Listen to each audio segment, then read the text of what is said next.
Hi friends, welcome to SPA Rivers channel. Dettol soap பத்தி எல்லாருமே கேள்விப்பட்டிருப்போம். லைஃப்லயும் ஒன் டைம் யூஸ் பண்ணியிருப்போம். நான் கூட யூஸ் பண்ணியிருக்கேன்.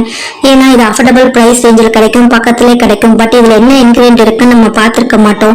இதில் இந்த ப்ராடக்ட்டை கிரியேட் பண்ணுறதுக்காக டோட்டலாக 22 இன்கிரியன்ட் ஆட் பண்ணியிருக்காங்க. ஹைலைட்டாக இதில் ஆல்கஹால் இல்லை, மாய்ஸ்சரைசருக்காக கிளிசரின் யூஸ் பண்ணியிருக்காங்க. Titanium di oxide whitening effect கொடுக்கும், அதுக்காக யூஸ் பண்ணியிருக்காங்க. ப்ரிசர்வேட்டிவ் இருக்குது, பர்ஃப்யூம் இருக்குது. சரி ஓகே, பர்ஃப்யூம்னால அட்ஜஸ்ட் பண்ணிக்கலாம்னு பார்த்தாலும் ப்ரிசர்வேட்டிவ் ஸ்ட்ராங்கானது யூஸ் பண்ணியிருக்காங்க. இதனால கண்டிப்பாக அலர்ஜிஸ் வரும், ஸ்கின் ரேஷஸ் வரும், ஆக்னி வரும், ஸ்கின்னை ரொம்ப ட்ரை ஆக்கிடும்.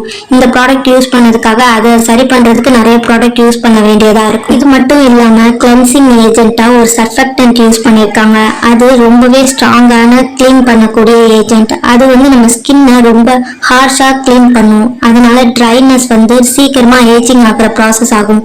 ப்ராடக்ட்ல என்ன இன்கிரியன்ட் இருக்கு தெரிஞ்சுட்டு யூஸ் பண்ணுங்க. தேங்க்யூ ஃபார் வாட்சிங்.